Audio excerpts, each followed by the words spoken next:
মদিনার এক প্রান্তে বাস করত একটি ছোট্ট পরিবার।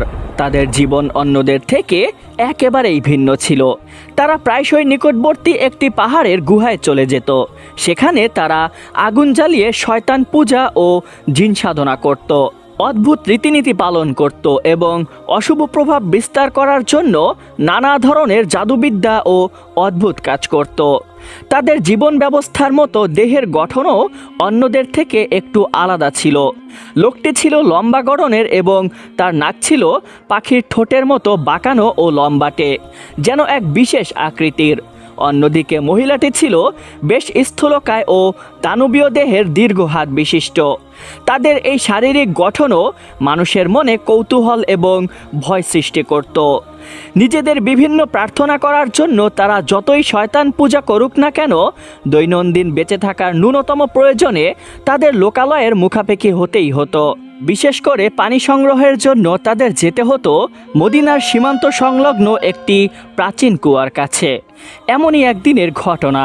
দুপুরের তপ্ত রোদ যখন গড়িয়ে বিকেলের দিকে নামছে, তখন সেই পরিবারের মহিলা পানির কলস নিয়ে কুয়ার দিকে রওনা হলো। কুয়ার কাছে পৌঁছে দেখা গেল মদিনার অন্যান্য মহিলারা সেখানে ভিড় করে আছে, পানি তুলছে। কিন্তু তাকে দেখা মাত্রই এক অদ্ভুত আতঙ্ক আর ঘৃণা ছড়িয়ে পড়ল সবার মাঝে। তৎক্ষণাৎ কেউ কোনো কথা বলল না। কলস অর্ধেক ভরা অবস্থাতেই তাকে একা ফেলে সেখান থেকে সবাই চলে আসলো। তাদের ধারণা ছিল হয়তো এই অভিশপ্ত পরিবারের ছায়া পড়লেও ঘরের অমঙ্গল ঘটবে। এভাবেই অবজ্ঞা আর একাকিত্বের মধ্য দিয়ে দিন কাটতে লাগলো। সমাজের মূল স্রোত থেকে তারা সম্পূর্ণ বিচ্ছিন্ন হয়ে পড়েছিল। তাদের জীবনযাপন ছিল অদ্ভুত এক আধারে ঘেরা, দিনে লোকচক্ষুর আড়ালে থাকা আর রাতে পাহাড়ের গুহায় অশুভ শক্তির আরাধনা করা। এভাবেই দিন কাটছিল তাদের। তবে দীর্ঘ 30টি বছর কেটে গেল, তাদের ঘরে কোনো সন্তান জন্ম নেয়নি। অতঃপর এই পরিবারটি নিজেদের অশুভ অনুশীলনে এমনভাবে ডুবে যায় যে তাদের দুনিয়ায় সন্তান আগমনের ঘটনাও আরও রহস্যময় হয়ে ওঠে। অবশেষে স্ত্রী গর্ভবতী হয়। তার স্বামী সাইয়েদ অনাগত সন্তানের সুসংবাদ শুনে অত্যন্ত খুশি হলো এবং তার স্ত্রীকে ডেকে বলতে লাগলো, হে আমার স্ত্রী, ওই অশুভ সত্তার উপরে আমার জীবন কোরবান, যিনি আমাদের এই সন্তান দান করেছেন। নাউজুবিল্লাহি মিন যালিক। এরপরে স্ত্রী তার কথায় সায় দিয়ে বলতে লাগলো, হ্যাঁ, আপনি ঠিক বলেছেন, চলুন আমাদের সন্তানের শুভকামনার জন্য আজকে আর আমরা গুহায় যাব না, বরঞ্চ আমাদের ঘরে বসেই আমরা সেই প্রভু সত্তাকে হাজির করব। এই বলে তারা ঘরের মাঝেই এক কোণে আগুন জ্বালালো এবং পূর্বের ন্যায় অদ্ভুত রীতিনীতি পালন করতে লাগলো। তাদের ধারণা ছিল এটাই হয়তো সত্য পথ।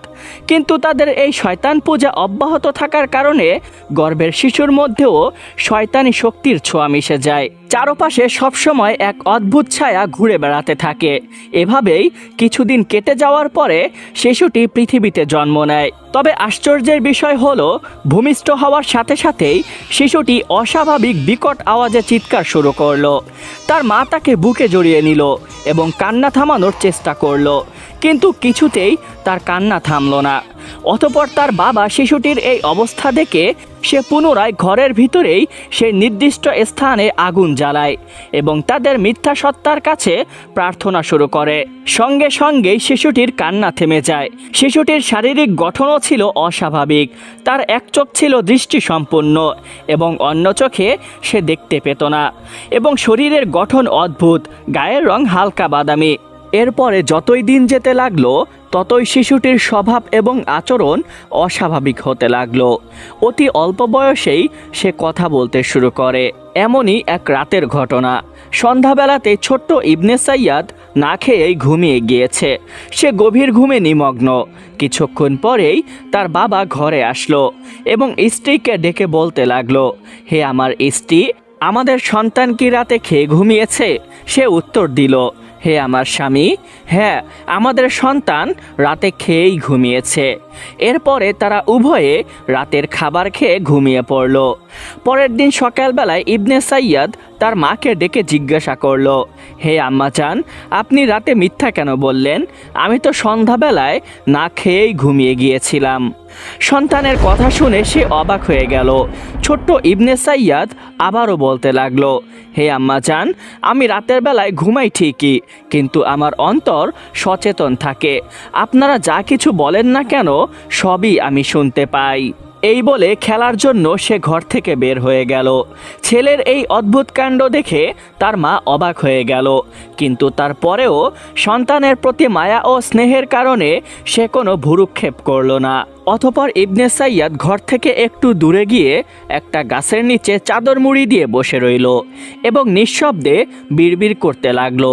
এভাবেই বেশ কিছুক্ষণ ছোট্ট ইবনে সাইয়াদ সেই গাছের নিচেই বসে রইল। কিছুক্ষণ পরেই সেখান দিয়েই যাচ্ছিল মদিনার এক সম্মানিত ব্যক্তি। পথিমধ্যেই সে লক্ষ্য করলো একটা বাচ্চা ছেলে চাদর মুড়ি দিয়ে গাছের নিচে বসে আছে এবং কিছু একটা অল্প স্বরে বিড়বিড় করে বলছে, তবে তার ভাষা এমন ছিল যা পুরোপুরি বোঝা যাচ্ছিল না। কৌতূহলবশত সে ইবনে সাইয়াদের দিকে লক্ষ্য করে দাঁড়িয়ে রইল। অল্প কিছুক্ষণ পরেই ছোট্ট ইবনে সাইয়াদ উঠে দাঁড়ালো এবং আশ্চর্য ভবিষ্যৎবাণী করতে লাগলো এবং বলতে লাগলো, হে সম্মানিত ব্যক্তি, আপনি এই মুহূর্তেই আপনার বাড়িতে ফিরে যান, না হলে আপনার অনেক বড় ক্ষতি হয়ে যেতে পারে। লোকটি তাচ্ছিল্যের স্বরে হাসতে হাসতে বলতে লাগলো, হে অবুঝ বালক, আমার আবার কি ক্ষতি হবে? আমাকে মিথ্যা ভয় না দেখিয়ে তুমি বাড়িতে ফিরে যাও, হয়তো তোমার মা তোমার জন্য অপেক্ষা করছে। এই বলে সে বাড়িতে না গিয়ে নিজের গন্তব্যের উদ্দেশ্যেই পথ চলতে শুরু করলো। লোকটা গ্রামের প্রান্ত পথ দিয়েই হাঁটছিল। কিছুক্ষণ পরেই তার কাছে খবর এলো তার একমাত্র ছোট্ট নবজাতক শিশু মারা গিয়েছে। এই কথা শোনা মাত্রই তার মাথায় যেন আকাশ ভেঙে পড়ল। লোকটি এক মুহূর্তও দেরি করল না, সঙ্গে সঙ্গেই সে দৌড়ে বাড়িতে গেল। ঘরে প্রবেশ করে একমাত্র নবজাতক শিশুর মরদেহ দেখে তার চোখ দিয়ে অশ্রু ঝরতে লাগলো। চোখের কোণে অশ্রু জল চিকচিক করতে লাগলো। তখন সে তার স্ত্রীকে ডেকে জিজ্ঞাসা করলো, হে আমার সহধর্মিনী, এসব কিভাবে হলো? তখন তার স্ত্রী জানালো, হে আমার স্বামী, আমি রান্নায় ব্যস্ত ছিলাম, হঠাৎ ঘর থেকে অদ্ভুত আওয়াজ শুনতে পাই। ঘরে এসে দেখি একটি কালো ধোঁয়ার সাদৃশ্য বস্তু আমাদের সন্তানের কাছ থেকে উপরের দিকে উঠে যাচ্ছে। আমি চিৎকার করে জিজ্ঞাসা করি, কে আপনি? কিন্তু সেই বস্তু অতি অল্প সময়েই বাতাসে মিলিয়ে গেল। তখন আমি দৌড়ে আমাদের সন্তানের কাছে এসে দেখি আমাদের সন্তান আর দুনিয়াতে নেই। এই কথা শোনা মাত্রই তার মনে পড়ে গেল ইবনে সাইয়াদের সেই ভবিষ্যৎবাণীর কথা। চোখে অশ্রুজল থাকলেও সে চিন্তায় পড়ে গেল, ছোট্ট সেই ছেলেটি এই ভবিষ্যৎবাণী জানলো কিভাবে? কৌতূহলবশত সে আর এক মুহূর্ত দেরি না করে দৌড়ে গেল সেই গাছের নিচে, যেখানে ইতিপূর্বে ইবনে সাইয়াদের সাথে তার দেখা হয়েছিল। কিন্তু সেখানে গিয়ে সে আর তাকে পেল না। অতঃপর দৌড়ে সে পুনরায় নিজের বাড়িতে ফিরে গেল। এভাবেই ধীরে ধীরে তার এই অদ্ভুত আচরণ এবং অশুভ শক্তির কথা মদিনার মানুষের মধ্যেও কুখ্যাত হয়ে ওঠে। একসময় পুরো মদিনা জানে ছোট্ট সেই ছেলেটি শুধুমাত্র সাধারণ শিশু নয়, তার চারপাশে রহস্য, অশুভ শক্তি এবং অদ্ভুত ভবিষ্যৎবাণীর ছায়া বিদ্যমান রয়েছে। অন্যদিকে একদিন নবী করিম সাল্লাল্লাহু আলাইহি ওয়াসাল্লাম জোহরের নামাজ শেষ করে মসজিদ নববী থেকে বের হয়ে একটি ছায়াযুক্ত গাছের নিচে বসে বিশ্রাম নিচ্ছিলেন। তিনি বিশ্রামের সময় সাহাবীদের সঙ্গে দাজ্জাল সম্পর্কে আলোচনা শুরু করলেন এবং বলতে লাগলেন, হে আমার সাহাবীগণ, আমার পূর্বের নবীগণ সকলেই তাদের উম্মতদেরকে দাজ্জাল সম্পর্কে সতর্ক করেছেন, সুতরাং আমিও তোমাদেরকে সতর্ক করছি। মনে রেখো, শেষ যুগে দাজ্জালের ফিতনাই হবে সবচাইতে বড় ফিতনা এবং এরপরে কিয়ামত আসতে বেশি দেরি হবে না। নবী করিম সাল্লাল্লাহু আলাইহি ওয়াসাল্লামের কথা শুনে সকল সাহাবীগণ আতঙ্কিত হয়ে গেলেন। তখন একজন সাহাবী কৌতূহল মনে জিজ্ঞাসা করলেন, ইয়া রাসূলুল্লাহ, আমরা তাকে কিভাবে চিনব? তখন নবী করিম সাল্লাল্লাহু আলাইহি ওয়াসাল্লাম দৃঢ়ভাবে উত্তর দিলেন, হে আমার সাহাবীগণ, তার বাবা মা এমনভাবে তাদের সাংসারিক জীবন কাটাবে যে প্রায় 30 বছর পর্যন্ত তাদের কোনো সন্তান হবে না। অতঃপর তারা এমন একটি সন্তান জন্ম দেবে যার এক চোখ অন্ধ থাকবে। তার ভেতরে কল্যাণের চেয়ে অকল্যাণকর বিষয়গুলো সবচাইতে বেশি থাকবে। তার চক্ষু ঘুমাবে কিন্তু অন্তর সর্বদা জাগ্রত থাকবে। তার বাবা হবে সামান্য অস্বাভাবিক, দেহ লম্বা ও হালকা এবং গঠন কিছুটা অদ্ভুত হবে। তার নাক হবে পাখির ঠোঁটের মতো বাঁকানো এবং সামান্য লম্বা। তার মা হবে স্থূলদেহের দানবীয় আকৃতির এবং তার হাতও থাকবে অস্বাভাবিকভাবে লম্বা। এই সন্তানই হবে সেই ব্যক্তি যার চারপাশে সবসময় অশুভ ছায়া ও অদ্ভুত শক্তির প্রভাব থাকবে। যে মানুষ তাকে দেখবে তার মনে রহস্য ও বিস্ময় জন্মাবে। সাহাবায়ে কেরাম বিস্ময় এবং এক অদ্ভুত ভয় অনুভব করলেন। তারা বুঝতে পারলেন এই বর্ণিত চরিত্র সাধারণ শিশু নয়, বরঞ্চ তার মধ্যে এমন বৈশিষ্ট্য রয়েছে যা তাকে অন্যদের থেকে সম্পূর্ণ আলাদা করে তোলে। অনেক দিন এভাবেই কেটে গেল। ছোট্ট সেই ছেলেটির অদ্ভুত আচরণের কথা ধীরে ধীরে পুরো মদিনা নগরীতে ছড়িয়ে পড়ল। কেউ বলতো সে অশুভ শক্তির প্রভাবে আছে, কেউ বলতো সে ভবিষ্যৎ বলতে পারে, আবার কেউ কেউ তাকে নিয়ে ভয়ে ভয়ে কথা বলতো। মদিনার অলিগলি, বাজার, এমনকি মসজিদের সমাবেশেও তার নাম উচ্চারিত হতে লাগলো। লোকেরা ফিসফিস করে বলতো মদিনায় নাকি এক ইহুদি পরিবারের ছেলে আছে যে অদ্ভুত ভবিষ্যৎবাণী করে এবং এমন সব কথা বলে যা সাধারণ মানুষের পক্ষে জানা একেবারেই অসম্ভব। এই সংবাদ একসময় পৌঁছে গেল দুই সম্মানিত সাহাবী জুবাইর ইবনে আওয়াম এবং আব্দুর রহমান ইবনে আবু বকর রাদিয়াল্লাহু তাআলা আনহুমাদের কাছে। তারা এই বিষয়টি শুনে বিস্মিত হলেন, কারণ তারা মনে করতে লাগলেন নবী করিম সাল্লাল্লাহু আলাইহি ওয়াসাল্লাম দাজ্জাল সম্পর্কে যে ভবিষ্যৎবাণী দিয়েছিলেন তার কিছু লক্ষণের সাথে এই খবরের সঙ্গে একেবারেই মিলে যাচ্ছে। তাই একদিন তারা সিদ্ধান্ত নিলেন নিজেদের চোখে বিষয়টি যাচাই করে দেখবেন। চারপাশে ছিল নিস্তব্ধতা, যেন সেই বাড়িটিকে ঘিরে সবসময় এক অদ্ভুত নীরবতা বিরাজ করে। দুজন সাহাবী ধীরে ধীরে বাড়ির সামনে এসে দাঁড়ালেন। জুবাইর ইবনে আওয়াম রাদিয়াল্লাহু তাআলা আনহু দরজার সামনে দাঁড়িয়ে উচ্চস্বরে সালাম দিলেন, আসসালামু আলাইকুম ওয়া রাহমাতুল্লাহ। কিন্তু ঘরের ভেতর থেকে কোনো উত্তর এলো না। তিনি এবার একটু জোরে বললেন, হে বাড়ির কর্তা, ঘরে আছেন কি? কিছুক্ষণ পরে ধীরে ধীরে দরজাটি খুলে গেল। দরজার সামনে এসে দাঁড়ালেন সেই ছেলেটির পিতা সাইয়েদ। তাকে দেখেই দুই সাহাবী যেন মুহূর্তের জন্য থমকে গেলেন। তাদের মনে ভেসে উঠল নবী করিম সাল্লাল্লাহু আলাইহি ওয়াসাল্লামের সেই বর্ণনা। দাজ্জালের পিতা হবে অস্বাভাবিক লম্বা দেহের, গঠন হবে কিছুটা অদ্ভুত, নাক হবে পাখির ঠোঁটের মতো সামান্য বাঁকানো ও লম্বা। তাদের সামনে দাঁড়ানো মানুষটির চেহারা যেন সেই বর্ণনার সাথেই বিস্ময়করভাবে মিলে যাচ্ছিল। কিছুক্ষণ নীরব থাকার পরে আব্দুর রহমান ইবনে আবু বকর রাদিয়াল্লাহু তাআলা আনহু বিনীত কণ্ঠে বললেন, হে সম্মানিত ব্যক্তি, আমরা আপনাদের সাথে সাক্ষাৎ করার উদ্দেশ্যে এসেছি। লোকটি তাদের সম্মান করে ঘরে আমন্ত্রণ জানালো। দুজন সাহাবী ঘরের ভিতরে প্রবেশ করলেন। ঘরের ভিতর পরিবেশ ছিল কিছুটা অদ্ভুত। সেখানে বসেছিলেন ইবনে সাইয়েদের মা। তাকে দেখে দুজনেই আবারও বিস্মিত হয়ে গেলেন, কারণ নবী করিম সাল্লাল্লাহু আলাইহি ওয়াসাল্লাম দাজ্জালের মায়ের সম্পর্কেও যে বৈশিষ্ট্যের কথা বলেছিলেন, স্থূলদেহ, দানবীয় গঠন এবং অস্বাভাবিক দীর্ঘ হাত, এই নারীটির মধ্যেও যেন সেই বর্ণনার মিল স্পষ্ট হয়ে উঠছিল। মুহূর্তের জন্য দুজন সাহাবী একে অপরের দিকে তাকালেন, যেন তারা মনে মনে একই প্রশ্ন ভাবছেন। এরপরে তারা শান্তভাবে জিজ্ঞাসা করলেন, আপনাদের কি কোনো সন্তান নেই? তখন সাইয়াদ কিছুটা গম্ভীর কণ্ঠে উত্তর দিল, হে সম্মানিত ব্যক্তিবর্গ, আমাদের প্রায় 30 বছর পর্যন্ত কোনো সন্তান ছিল না। দীর্ঘ প্রতীক্ষার পর আমাদের একটি সন্তান জন্ম নিয়েছে, তবে তার একটি চোখ অন্ধ, আর তার মধ্যে একটি অদ্ভুত ব্যাপার রয়েছে। সে যখন ঘুমায় তখন তার চোখ ঘুমালেও তার অন্তর জাগ্রত থাকে। এই কথা শুনে দুই সাহাবীর মনে অদ্ভুত এক অনুভূতি জন্ম নিল। কিছুক্ষণ পর গৃহকর্তা তাদের জন্য সামান্য খাবারের ব্যবস্থা করতে চাইলেন, কিন্তু তারা আর সেখানে বেশি সময় থাকলেন না। সৌজন্য বিনিময় করে বিদায় নেওয়ার সিদ্ধান্ত নিলেন। ঘর থেকে বের হয়ে আসতেই তারা দেখতে পেলেন বাড়ির সামনে মাটির উপর ছোট্ট ইবনে সাইয়াদ চাদর মুড়ি দিয়ে শুয়ে আছে। সেই সময় সূর্য ছিল একেবারে মাথার উপর। তীব্র রৌদ্র চারদিকে ছড়িয়ে পড়েছিল।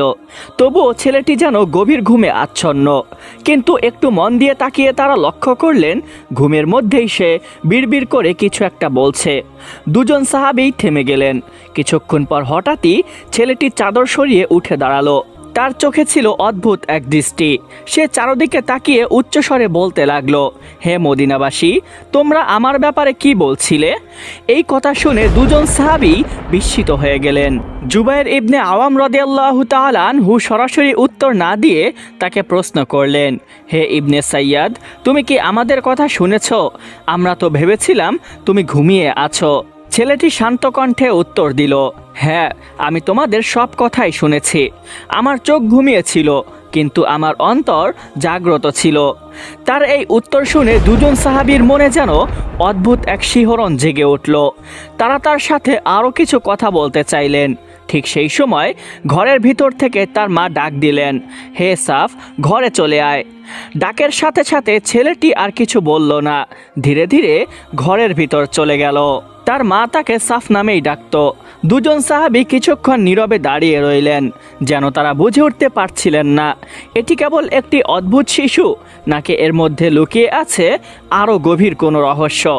অবশেষে তারা কিছু না বলে সেখান থেকে ফিরে গেলেন, কিন্তু তাদের মনে তখনও ঘুরপাক খাচ্ছিল সেই অদ্ভুত ছেলেটির কথা, যার চোখ ঘুমালেও অন্তর নাকি জেগে থাকে।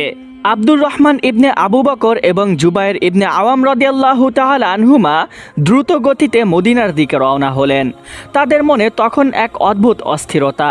তারা সিদ্ধান্ত নিলেন এই বিষয়টি অতি শীঘ্রই নবীজিকে জানাতে হবে। এরপরে অল্প সময়ের মধ্যেই তারা পৌঁছে গেলেন রাসূলুল্লাহ সাল্লাল্লাহু আলাইহি ওয়াসাল্লামের দরবারে। সামনে বসেছিলেন আল্লাহর রাসূল, তার চারপাশে সাহাবা একরাম সম্মানের সাথে বসেছিলেন।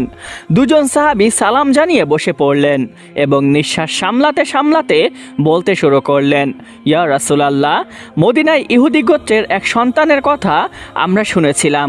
বলা হয় সে অদ্ভুত সব ভবিষ্যৎবাণী করে। আজকে আমরা তার বাড়িতে গিয়ে তার পিতামাতার সাথে সাক্ষাৎ করে এসেছি। আপনি যেই যেই নিদর্শনের কথা বলেছিলেন সেগুলোর অনেকটাই আমরা তার মধ্যে দেখতে পেয়েছি। তারা বিস্তারিতভাবে পুরো ঘটনাটি খুলে বললেন, ইয়া রাসূলুল্লাহ, আমরা যখন তার পিতামাতার সাথে ঘরের ভিতর কথা বলছিলাম তখন সে বাইরে চাদর মুড়ি দিয়ে ঘুমিয়েছিল, কিন্তু পরে যখন তাকে জিজ্ঞাসা করলাম তখন সে বলল সে নাকি আমাদের সব কথাই শুনেছে, অথচ আমরা নিশ্চিত ছিলাম যে সে বাহিরে ঘুমিয়েছিল। এরপরে তার মা তাকে আড়াল করে ঘরে নিয়ে যায়, তাই আমরা তার সাথে বেশি কথা বলতে পারিনি। এই কথা শুনে রাসূলুল্লাহ সাল্লাল্লাহু আলাইহি ওয়াসাল্লাম কিছুক্ষণ নীরব হয়ে রইলেন। তার চেহারায় ফুটে উঠল গভীর চিন্তার ছাপ। অবশেষে তিনি বললেন এই বিষয়টি তিনি নিজেই প্রত্যক্ষ করে দেখবেন। পরদিনই কয়েকজন সাহাবীকে সঙ্গে নিয়ে নবী করিম সাল্লাল্লাহু আলাইহি ওয়াসাল্লাম সেই ছেলেটির বাড়ির দিকে রওনা হলেন। তাদের সঙ্গে ছিলেন বীর সাহাবী ওমর ইবনুল খাত্তাব রাদিয়াল্লাহু তাআলা আনহু। তারা প্রথমে সাইয়েদের বাড়িতে পৌঁছালেন, কিন্তু সেখানে গিয়ে জানতে পারলেন ছেলেটি বাড়িতে নেই। আশেপাশের লোকজন বলল সে একটু দূরে একটি খেজুর বাগানে গিয়েছে। রাসূলুল্লাহ সাল্লাল্লাহু আলাইহি ওয়াসাল্লাম ও সাহাবীগণ সেদিকে রওনা হলেন। তখন বিকেলের সূর্য আকাশে ঢলে পড়েছে। সোনালি আলো খেজুর বাগানের পাতার ফাঁক দিয়ে মাটিতে পড়ছে। চারদিকে এক অদ্ভুত নিস্তব্ধতা। বাগানে পৌঁছে তারা যা দেখলেন তা তাদের বিস্মিত করে দিল। ছোট্ট ইবনে সাইয়েদ অন্য শিশুদের মতো খেলছিল না। মাঠের এক কোণে মাটির দিকে ঝুঁকে তার একটি কান মাটির সাথে লাগিয়ে বসে আছে আর নিচু স্বরে বিড়বিড় করে কিছু একটা বলছে। মনে হচ্ছিল যেন সে মাটির নিচের কোনো অদৃশ্য জগৎ থেকে সংবাদ শুনছে অথবা কারো সাথে গোপনে কথা বলছে। নবী করিম সাল্লাল্লাহু আলাইহি ওয়াসাল্লাম চুপচাপ দাঁড়িয়ে রইলেন। তিনি চেষ্টা করছিলেন আড়াল থেকে তার কথাগুলো শুনতে, যেন সে বুঝতে না পারে। ঠিক সেই সময় হঠাৎ পিছন দিক থেকে দ্রুত পদশব্দ শোনা গেল। ইবনে সাইয়েদের মা তাদের অনুসরণ করে সেখানে এসে পড়েছিলেন। তিনি দূর থেকে বিষয়টি বুঝতে পারলেন। হঠাৎ তিনি জোরে চিৎকার করে উঠলেন, হে সাফ, সাবধান হও, তোমাকে মোহাম্মদ দেখছে। মায়ের এই সতর্কবাণী শুনে ইবনে সাইয়াদ চমকে উঠল। মুহূর্তের মধ্যে সে তার বিড়বিড় করা বন্ধ করে দিল। এরপরে রাসূলুল্লাহ সাল্লাল্লাহু আলাইহি ওয়াসাল্লাম ধীরে ধীরে তার দিকে এগিয়ে গেলেন। সাহাবায়ে কেরাম নীরবে দাঁড়িয়ে রইলেন। রাসূল পাক সাল্লাল্লাহু আলাইহি ওয়াসাল্লাম তাকে উদ্দেশ্য করে বললেন, হে বালক, তুমি কি সাক্ষ্য দাও যে আমি আল্লাহর রাসূল? ইবনে সাইয়াদ কিছুক্ষণ তাকিয়ে রইল। এরপরে ধৃষ্টতার সাথে উত্তর দিল, হ্যাঁ, আমি সাক্ষ্য দিচ্ছি যে আপনি উম্মীদের নবী। এরপরে সে উল্টো প্রশ্ন করে বসল, আপনি কি সাক্ষ্য দেন যে আমি আল্লাহর রাসূল? এই কথা শুনে সাহাবায়ে কেরাম বিস্ময়ে হতবাক হয়ে গেলেন। কিন্তু রাসূল পাক সাল্লাল্লাহু আলাইহি ওয়াসাল্লাম তার এই দাবিকে সম্পূর্ণভাবে প্রত্যাখ্যান করলেন। তিনি শান্তভাবে আবারও প্রশ্ন করলেন, অদৃশ্য জগৎ থেকে তোমার কাছে কি আসে? ইবনে সাইয়াদ মাথা নিচু করে বলল, আমার কাছে সত্যও আসে, মিথ্যাও আসে। রাসূল পাক সাল্লাল্লাহু আলাইহি ওয়াসাল্লাম আবারও জিজ্ঞাসা করলেন, তুমি এখন কি দেখতে পাচ্ছ? সে উত্তর দিল, আমি একটি সিংহাসন দেখতে পাচ্ছি যা পানির উপরে ভাসমান। এটি শুনে অনেকেই বুঝতে পারলেন সে আসলে শয়তানি জগতের কোনো কিছুর কথা বলছে। এরপরে রাসূল পাক সাল্লাল্লাহু আলাইহি ওয়াসাল্লাম তাকে পরীক্ষা করার জন্য মনে মনে সূরা আদ-দুখানের একটি আয়াত চিন্তা করলেন। অতঃপর বললেন, হে বালক, বলো তো আমি মনে মনে কি ভাবছি?